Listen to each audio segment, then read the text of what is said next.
En documentos de Google podemos insertar tablas.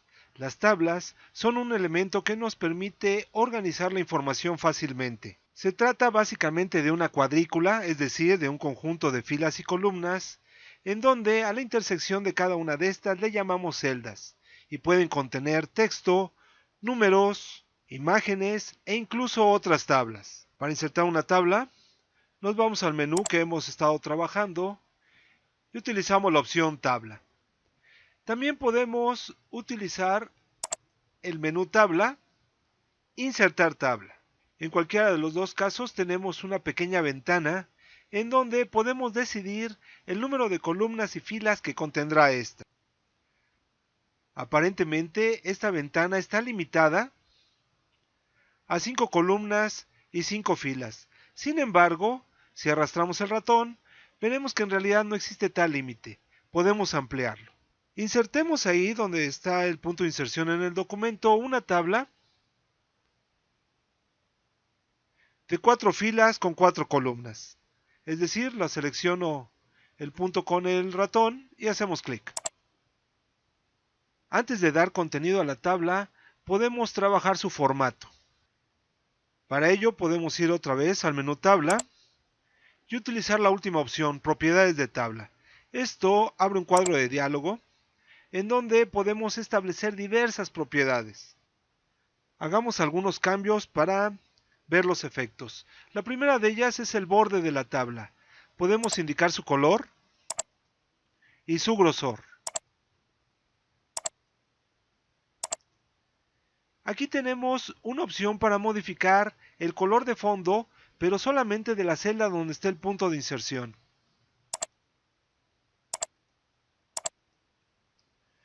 Como veremos en un momento con un ejemplo, podemos establecer también para la celda o celdas seleccionadas la alineación vertical. Y esta puede ser superior, centro o inferior o abajo, como dice aquí. Al momento que creamos la tabla, de manera predeterminada, esta ocupa todo el ancho de nuestro documento. Sin embargo, podemos definirlo activando estas casillas e indicando su ancho y su alto en centímetros. El relleno de la celda es un valor de margen, es decir, es el espacio que va a quedar libre entre el borde interior de la celda y su contenido. Finalmente, si la tabla no ocupa todo el grosor del documento, entonces podemos alinearla, izquierda, centro o a la derecha. A su vez, por ejemplo con una alineación izquierda, podría tener determinada sangría. Veamos algunos de estos elementos. Por tanto, comencemos por pulsar aceptar. La tabla ha modificado ahora su color y grosor de borde y también, como se recordará, modificamos el color de fondo de la celda seleccionada. Por tanto, solo fue la primera. ¿Podríamos haber seleccionado todas las celdas? Ir otra vez al cuadro de diálogo y modificar el color de fondo. Ahora ya no será solamente de una, sino de todas las seleccionadas. Usemos otro color. Indicamos también que podemos establecer la alineación vertical dentro de cada celda. Vamos a indicar texto.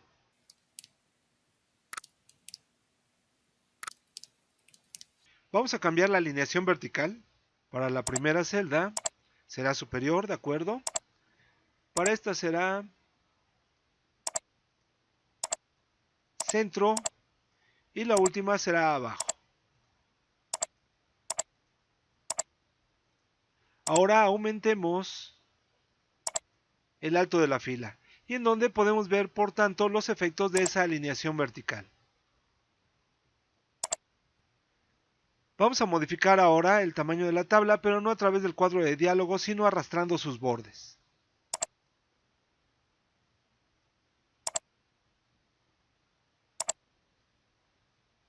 Por tanto, podemos ya ahora modificar su alineación respecto al documento.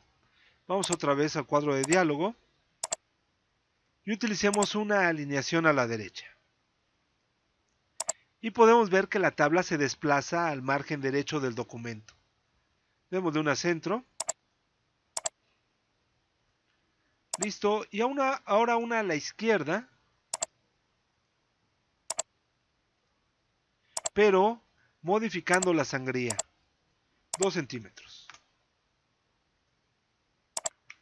Por tanto, es realmente muy sencillo ubicar la tabla. Como ya vimos, es muy fácil darle contenido a la tabla escribiendo en ella. También podemos utilizar las distintas opciones del menú insertar, por ejemplo, para insertar una imagen.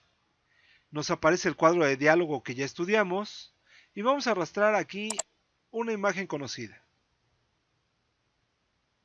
Y esta queda también en la tabla.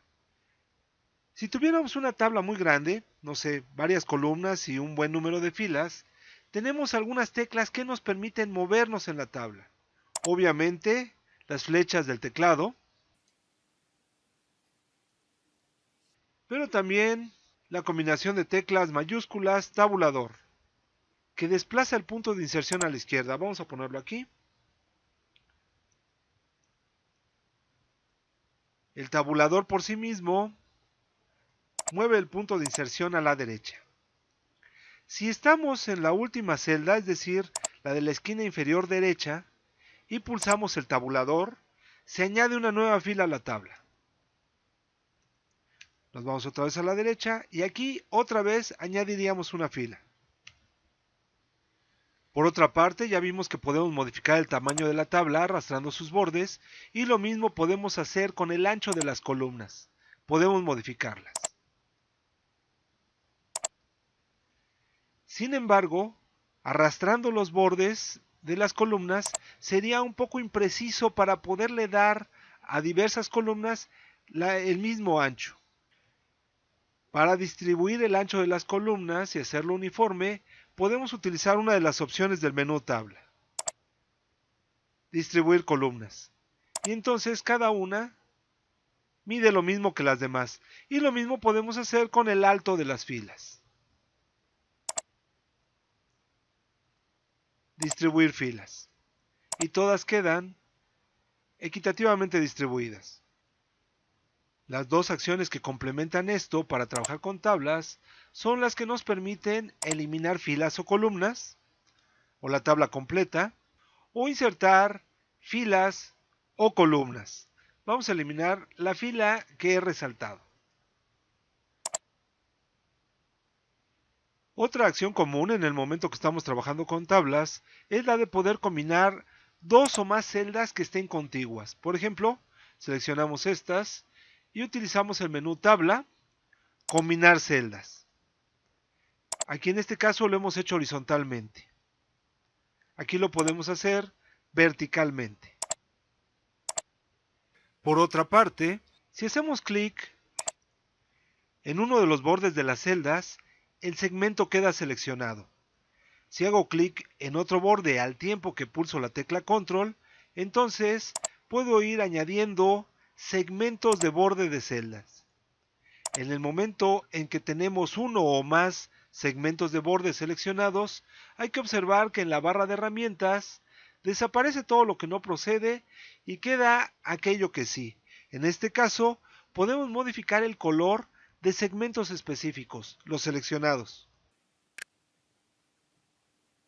También podemos modificar su grosor y, por supuesto, el estilo de la línea. Aquí no debemos olvidar que a su vez podemos indicar un color de fondo para las celdas en lo individual. Esto ya lo habíamos mencionado.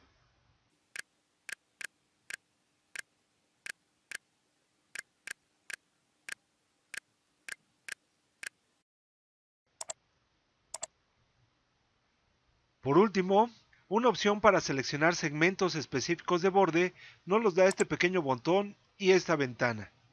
Al seleccionar uno de estos pequeños iconos, el borde que resaltan es el que queda seleccionado. Y otra vez podríamos cambiar su color, grosor o estilo de línea. Si tenemos más de una celda seleccionada, el botón opera igual.